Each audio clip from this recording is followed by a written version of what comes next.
Le grand direct de l'actu, Jean-Marc Morandini. Cette semaine, l'Express présente un guide des meilleurs placements en fonction de vos objectifs. L'Express qui se pose beaucoup de questions. Faut-il parier sur un rebond des places boursières? Faut-il profiter de la détente immobilière pour consolider son patrimoine avec la pierre? Ou au contraire, gonfler sa trésorerie? On va essayer de répondre à ces questions avec Laurence Delin. Bonjour. Bonjour. Merci d'être avec nous. Vous êtes journaliste à l'Express et vous co-signez avec Laurence Bocara ce dossier 4 bonnes pistes pour épargner. On dit tout de suite que c'est un gros dossier qui fait près d'une quinzaine de pages dans l'Express. Donc il y a beaucoup de choses. On va essayer de survoler un peu tout ça.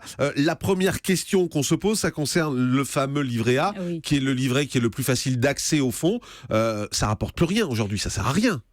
Ça ne rapporte plus rien, c'est vrai, 0,75%. Ça ne sert plus à rien, non, ça reste paradoxalement le meilleur moyen de mettre de l'argent de côté pour avoir une trésorerie. Quel est l'avantage encore aujourd'hui du livret A? C'est d'être tout à fait simple, il est accessible à tout le monde, sans aucun frais. Et l'argent est disponible immédiatement. En plus, on peut le retirer quand on veut. L'argent est disponible à tout moment, du jour au lendemain, on peut retirer.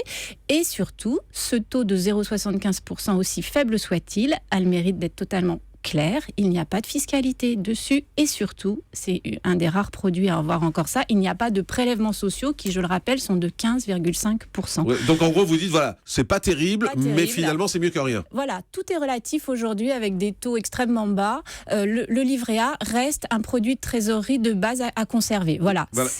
Malgré ce taux, il est vrai très très bas. Et il y a un plafond à 22 950 euros en ce qui concerne le livret A. Voilà, on peut mettre cette somme, on l'a de côté, on peut y toucher. On voit parfois des pubs pour des banques, en particulier des banques en ligne, qui affirment qu'elles vous donnent plus que ces 0,75%.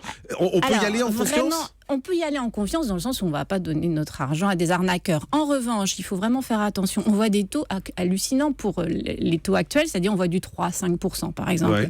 Je crois que c'est Boursorama qui propose ça ces derniers temps, ou d'autres. Enfin bon, ce qu'il faut vraiment savoir, c'est que ce taux de 3,5%, il ne va être valable que sur une durée extrêmement faible. Il n'est que pour les nouveaux souscripteurs.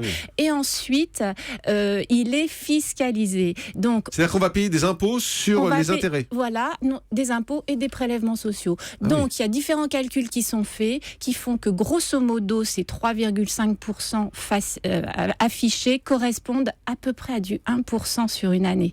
Donc, il faut vraiment le rappeler aux gens. Je ne dis pas que c'est des mauvais produits, c'est un peu mieux que le livret A. Ils ont un avantage qui est qu'on peut y mettre l'argent que l'on veut. Si on veut mettre certains, il y a 10 millions d'euros si on veut poser.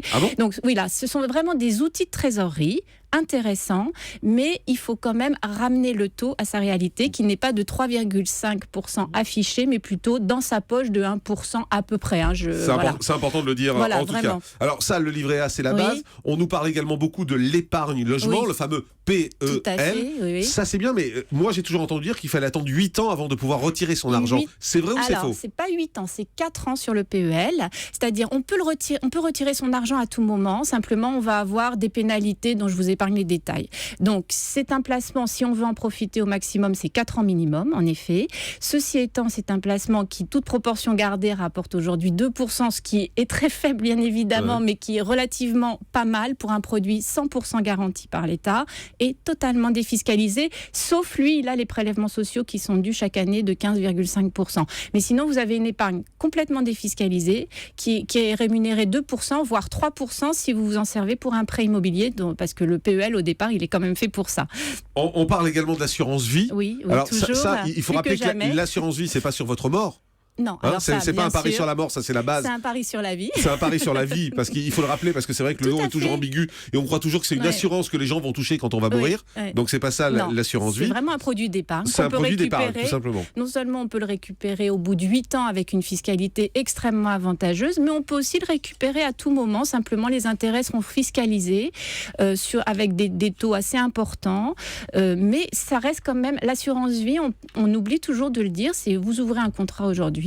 Après-demain, pour X raisons, vous voulez récupérer votre argent, vous pouvez. Mais on a des pénalités. Alors, on aura les intérêts qui seront fiscalisés, mais si vous l'avez ouvert hier, ou avant-hier, les intérêts seront très faibles.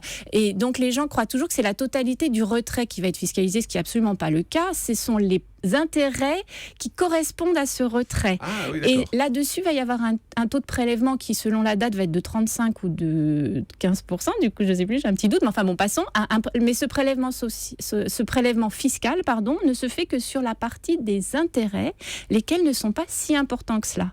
Donc, l'assurance vie, plus que jamais, d'ailleurs, il y a plus de 90 milliards d'euros qui ont été collectés depuis le début de l'année. Ça reste le meilleur placement aujourd'hui, à mon sens. Voilà, et il faut bien se renseigner parce qu'il y a plusieurs formes d'assurance vie. Il y a des assurances vie multi-supports avec des SICAV, des actions, des obligations. Il faut savoir sur quoi on mise. Exactement. On peut miser très rapidement. Soit on veut que de la garantie à 100% à tout moment. On va sur le fonds en euros. Ça rapporte aujourd'hui. Ça va rapporter cette année un peu moins de 2,5%. C'est pas terrible, mais c'est super garanti. Soit on se dit, je vais essayer de profiter un peu du rebond boursier, même aussi erratique soit-il. Et on va sur des supports dits en unité de compte, qui sont des supports diversifiés, et on garde toujours, c'est vraiment ça qu'il faut rappeler aux auditeurs, la possibilité de revenir sur son fonds en euros garanti à tout moment. Donc c'est très souple, l'assurance vie. C'est très souple. Et puis un mot sur l'or, parce que ça on en entend parler depuis très longtemps, les placements sur l'or. Alors l'or, c'est un métal précieux qui garde cette qualité. Si tout s'effondre, l'or sera toujours là.